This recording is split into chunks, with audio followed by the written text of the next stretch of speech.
guys, nilaglag po ni Kibuloy itong si Department of Justice Secretary Boying Rimulya.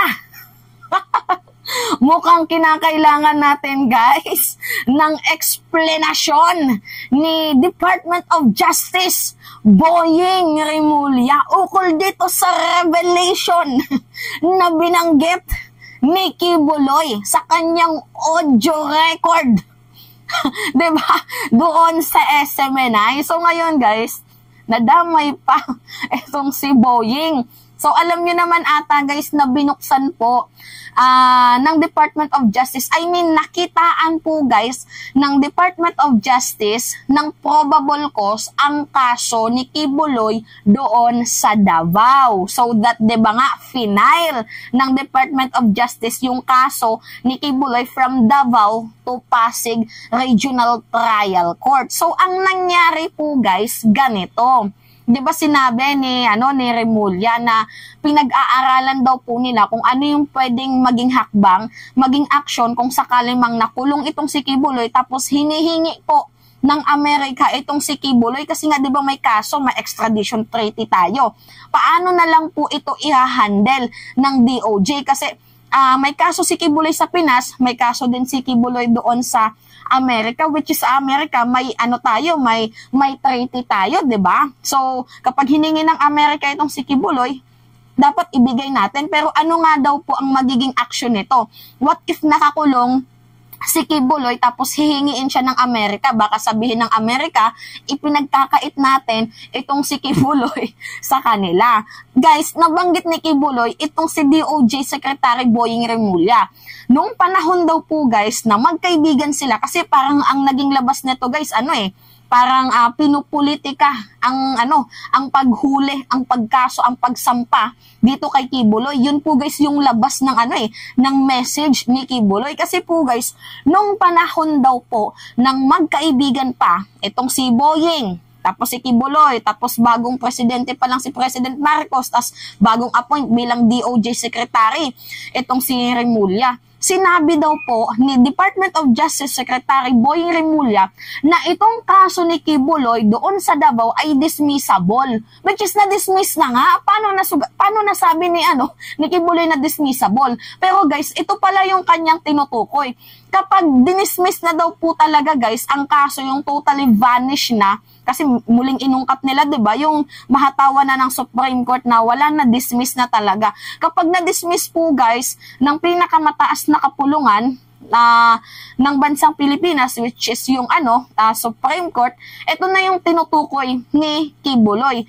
Na sabi ni Department of Secretary Boying Rimulya na kapag na-dismiss na nga po ito sa mataas na kapulungan, meron pong rason itong US na kunin itong si Kibuloy. Kasi nga guys, nakalagay din po ata ito sa sa ating batas, if I'm not mistaken, kasi nabanggit din to ni Department of Secretary Boying Rimulya na kapag may kaso sa Pilipinas tapos same lang din pala yung kaso doon sa US, tapos nakulong dito, much better na dito na lang daw. So pwede daw po yun.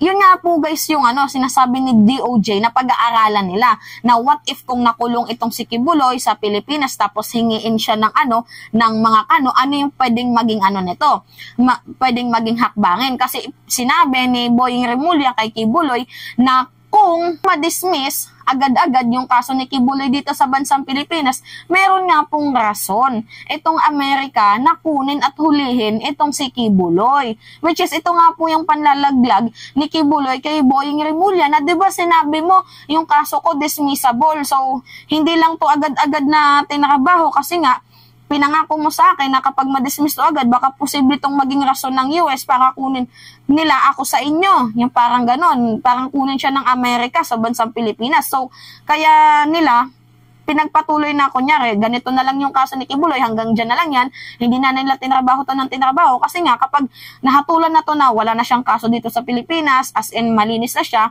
pwede po yun guys gawin ng Amerika na rason, ay wala ka naman palang kaso sa Pilipinas, pero dito may kaso ka sa Amerika, kukunin ka na namin by extradition treaty. Yan po guys yung tinutukoy ni Kibuloy. Ito nga po guys yung kanyang yung kanyang paglalaglag kay Rimulya. Pakinggan nyo Wait lang guys, loading Sabi kasi. pa ng isang kaibigan ko sa Amerika dito, huwag mong asahan na ikaw ay babalik pa. Mababalitaan na lang namin na ikaw ay namatay sa pamamagitan ng natural causes na tulad ng heart attack. Ganyan ang mangyayari sa iyo. Playbook po yan. Playbook po yan. Yan po ay playbook ng CIA at ng FBI na nasa likod ng lahat ng ito. Puti po ang nasa likod ng lahat ng itong nangyayari sa akin ngayon. Kaya naging complicated kasi naging kaibigan nila at naging kasabwat ang rehimeng Marcos, ang administrasyong Marcos, at sila mismo, si Marcos mismo, ang pinagkanulo ako at ibinigay sa kamay ng mga puti na gagawin na nila ang gusto nilang gawin sa akin sapagkat ayaw nila yung kaso doon sa Amerika na mapapahiya siguro sila. Ganito po ang mga senaryo ngayon na nangyayari ngayon sa ating bansa. Nung hindi po nangyayari ang lahat ng ito, hindi ako kumagat sa kanilang mga patibong. Anong ginawa nila? Binuhay nila ang kasong sobra 3 taon nang nandyan sa DOJ na mismo si Secretary Remulla noong nanalo na si Bongbong Marcos at hindi pa pupunta ng Amerika. Sinabi niya, very dismissible itong kaso na ito. Dismiss na ba natin, Pastor? Sabi niya, wag muna kasi para merong katuwiran ka na para sa extradition na meron kapang kaso dito. Dismissible po yan. Kaya binangon yan. Yan. Kasi nga guys, di ba, ulitin ko, merong kaso, itong si Kibuloy doon sa Davao. So, dismissed po yun guys sa panahon ni Digong. Pero, nakitaan ng probable ko sa panahon ng administrasyon ni President Marcos na taon din siya sa sa sunod-sunod na kaso ni Kibuloy, warrant of arrest sa Senado, warrant of arrest sa Kamara, warrant of arrest, basta madami siyang warrant of arrest na taon din na inungkat itong kaso at nakitaan ng probable cause. So yun na nga po guys yung tinutukoy ni Kibuloy dito na sinabi ni Boying Remulla na yung kaso niya is very dismissible. Siguro sa Supreme Court ata yung tinutukoy niya dito. Now, ang ginagawa kasi ni Boying Remulla, pinoportray sa message ni Kibuloy na parang pinopolitika yung paghuli sa kanya. Diba? Sino ba naman? Sinabihan ba ng mga adik si President Marcos? Nagvuvudo, nagsisex orgies, nagdadrugs, nagnanakaw. No, parang yung kaso nga daw po ni Kibuloy is parang nga daw pong pinopolitika. Yan po yung sabi ni Kibuloy.